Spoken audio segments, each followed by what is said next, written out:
পয়লা জুলাই থেকে ৭ই জুলাই এই সপ্তাহটি গাছেদের উৎসব।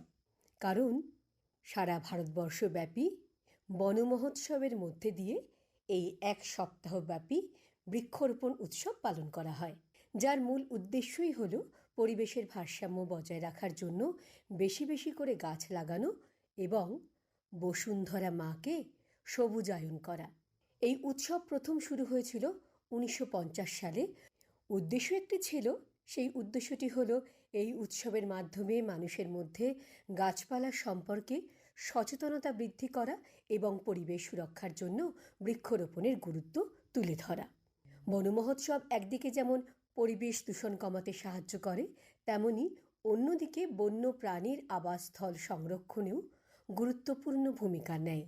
তাই আসুন, শুধুমাত্র গাছ লাগিয়েই নয়, সেই গাছগুলোকে পরিচর্যা করে আমরা ঠিকভাবে বন মহোৎসবের যে উদ্দেশ্য তাকে বাস্তবে। জুলাই মাসে প্রত্যুষার বিষয় ভাবনায় রয়েছে জীবন মানে পদ্ম পাতায় জল। বিষয়টিকে নিয়ে এবারে আপনাদের ভাবনার মধ্যে দিয়ে পথ চলা।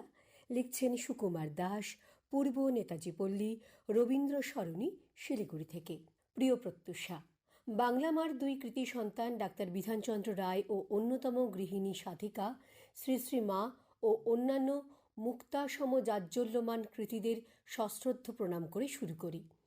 আষাঢ়ের দ্বিতীয়ার্ধ ও শ্রাবণের প্রথমার্ধ নিয়ে বর্ষার প্লাবনে ভরা জুলাই। জলের অপর নাম কখনো হয়তো মরণ কিনা জানি না, তবে জীবন মরণ সমস্যা নিয়েই জীবন যাপন করতে হবে বা এগোতে হবে। মহাকবি কালিদাস বলেছেন, পদ্মপত্র স্থিতং বারি ধ্যাত্যে মুক্তা ফলশ্রিয়ম। পুষ্করিণীতে পদ্মপাতায় টলমল জলে সূর্যকিরণে মুক্তার শোভা পায়। একালের দূষিত পরিবেশে পদ্মপাতায় থাকা টলমলে জলের ওপর পড়া সূর্যকিরণে মুক্তার ছটা বা শোভা আগের মতো নির্মল ঝলমল করে কিনা পরিবেশবিদগণই বলতে পারেন। অপরদিকে পদ্মপাতার সদর দিকটা এত মসৃণ যে কোনো কারণে ভারসাম্যের সূক্ষ্মতম তারতম্য হলেও এক বিন্দু জলও তাতে থাকে না, অর্থাৎ ক্ষণস্থায়ী।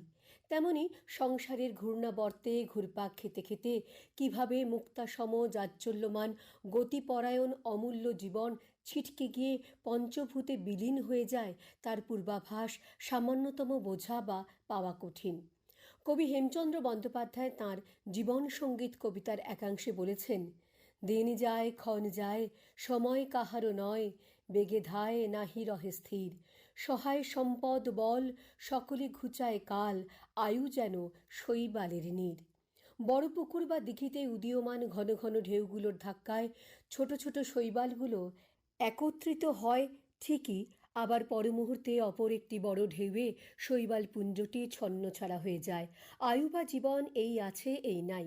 সংসারের ঘাত প্রতিঘাতে শৈবাল পুঞ্জের মতো আয়ু বা জীবন চুরমার হয়ে কোথায় হারিয়ে যায় বলা দুরূহ, বা হয়তো পঞ্চভূতে বিলীন হয়ে যায়। পরিবেশ দূষণ প্রশমিত হয়ে বিজ্ঞানের আশীর্বাদে পৃথিবীর শ্রেষ্ঠ জীব মানুষের টলমলে জীবন দীর্ঘায়ু হোক, এই শুভকামনায় সুকুমার দাস, শিলিগুড়ি।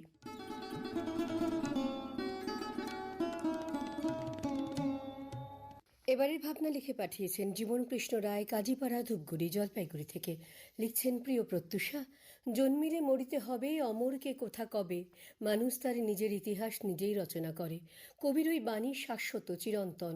শুধুমাত্র শারীরিক বিনাশ সাধিত হয়, তার চিন্তা কর্ম, তার জীবন অনন্ত অনাদি। কেননা মানব সভ্যতার ইতিহাস প্রবহমান।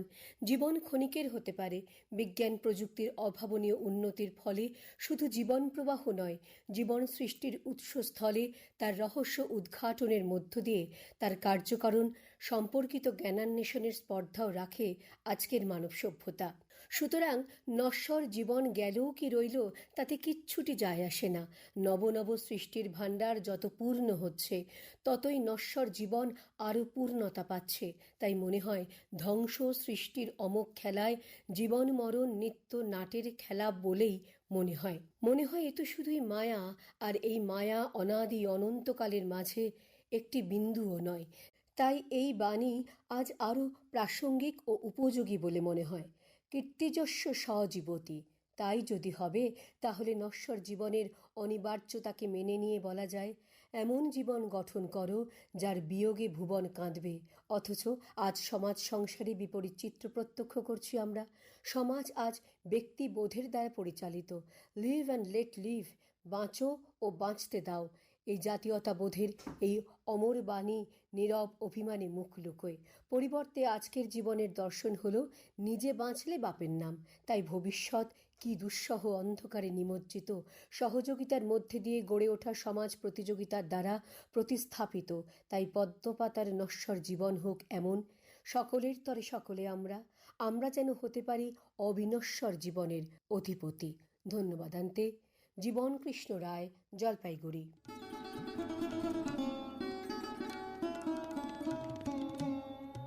এবারের ভাবনা লিখে পাঠিয়েছেন মঞ্জুশ্রী মণ্ডল, রামনগর, তারকেশ্বর, হুগলি থেকে। লিখছেন, প্রিয় প্রত্যুষা, জীবন মানে পদ্মপাতায় জল, একথা একেবারেই অনস্বীকার্য। কার জীবন কখন টুক করে শেষ হয়ে যাবে কেউ বলতে পারে না। এরকম কিছু মানুষকে দেখেছি সামনে থেকে, কথাও বলেছি, যাদের কিন্তু কয়েক ঘন্টা পরেই আবার মৃত্যু সংবাদ শুনেছি। আর তারপর তাদের স্মৃতিচারণ করেছি, মর্মাহত হয়েছি। তখনই মনে হয়েছে, কার জীবন কখন শেষ হয়ে যাবে আমরা কেউ জানি না। পদ্ম পাতায় জমে থাকা জলটা মুক্তোর মতো চকচক করে। কতক্ষণ জলটা থাকতে পারে পদ্ম পাতায় তার কোনো নিশ্চয়তা নেই। জীবনটাও একই রকম। তাই যত দিন জীবনটা আছে, এই জীবদ্দশায় আমরা যেন ভালো কাজ করে যেতে পারি, মানুষের উপকারে লাগতে পারি, মানুষের পাশে থাকতে পারি, আর আমাদের ব্যবহারটা যেন ভালো রাখতে পারি। কারণ জীবন ক্ষণস্থায়ী, শেষ তো একদিন হবেই। কিন্তু আমাদের জীবদ্দশায় রেখে যাওয়া আমাদের কাজ, ব্যবহার, মানুষের জন্য করা উপকারগুলোই অক্ষত হয়ে থেকে যাবে মানুষের মধ্যে। আমাদের নশ্বর দেহটা নিয়ে আমাদের কোনো গর্ব নেই, আমাদের গর্বটা থাকুক আমাদের কর্মে। শ্রদ্ধা নিবেদনে মঞ্জুশ্রী মণ্ডল, তারকেশ্বর, হুগলি।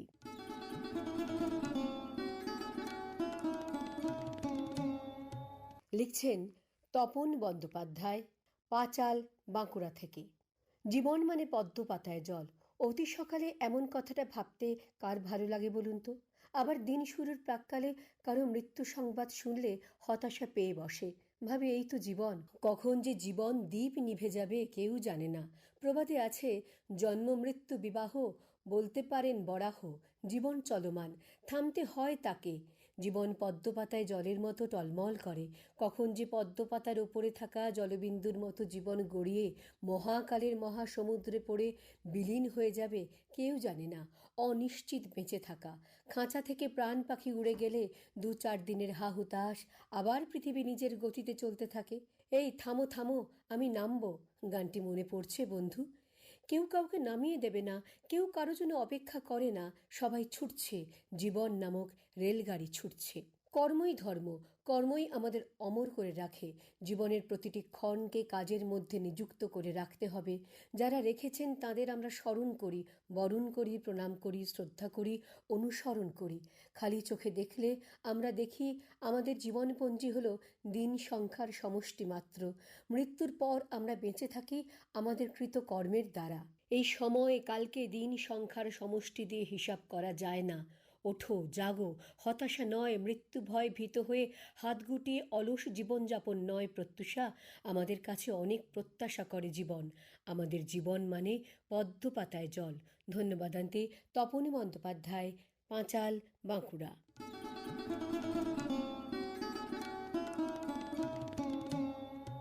এবারের ভাবনা লিখে পাঠিয়েছেন বিশ্বজিৎ কর, বোড়াল মেন রোড, গড়িয়া, কলকাতা থেকে। প্রিয় প্রত্যুষা, জীবন মানে পদ্ম পাতায় জল, কেমন যেন নরবরে টলমল, এই আছে এই নেই, দোদুল্যমান, অদ্ভুত এক অনিশ্চয়তায় বহমান। জীবন মানে পদ্ম পাতায় জল, ক্ষণিকের জন্য স্বমহিমায় উজ্জ্বল। জীবনের ক্যানভাসে তবু চলমান কত স্মৃতি, কত কথা আবহমান। জীবন মানে পদ্ম পাতায় জল, জমা খরচের খাতা একদিন নিশ্চল। স্বল্প জীবনের মুহূর্ত তবুও মহান, মানব জীবন যে ঈশ্বরেরই দান। ধন্যবাদ আনতে বিশ্বজিৎ কর, গড়িয়া, কলকাতা।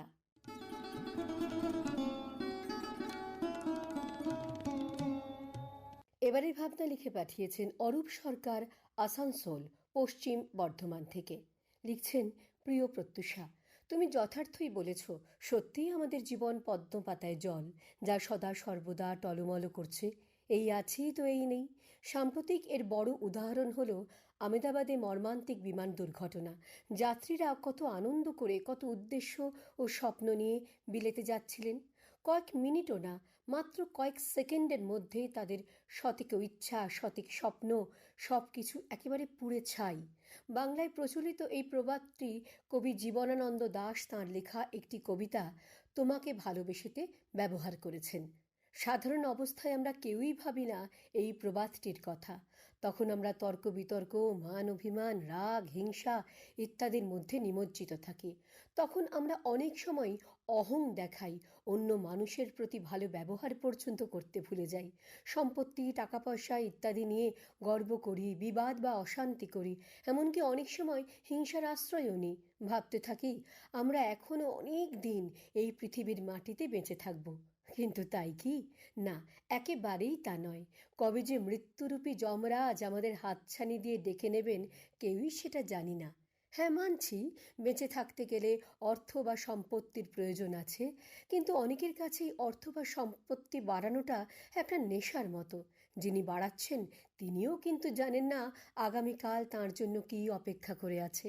তাই আসুন, যে কটা দিন পৃথিবীর মাটিতে বেঁচে আছি, সকলের সাথে সৌভ্রাতৃত্বপূর্ণ আচরণ করি, রসে বসে থাকি, পরস্পরের উপকার করি, হিংসা বিদ্বেষকে ভুলে যাই।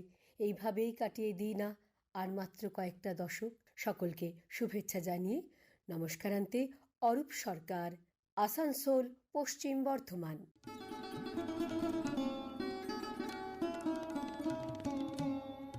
আজকের শেষ ভাবনা লিখে পাঠিয়েছেন লক্ষণ দাস ঠাকুরা, মাতৃস্মৃতি, সুকান্তপল্লী, কালনা গেট, পূর্ব বর্ধমান থেকে।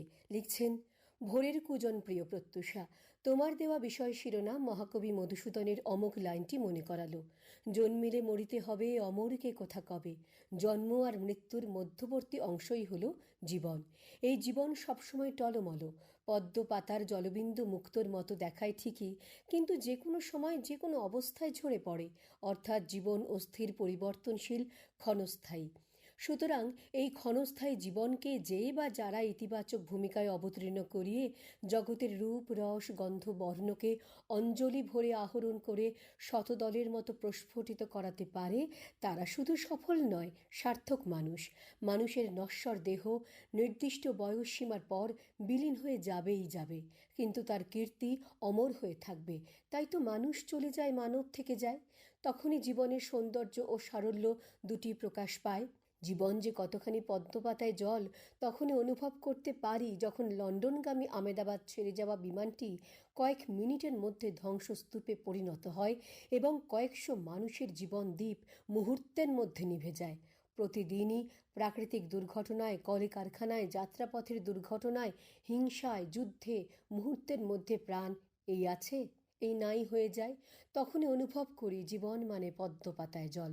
ধন্যবাদান্তে লক্ষণ দাস ঠাকুরা, কালনা গেট, পূর্ব বর্ধমান।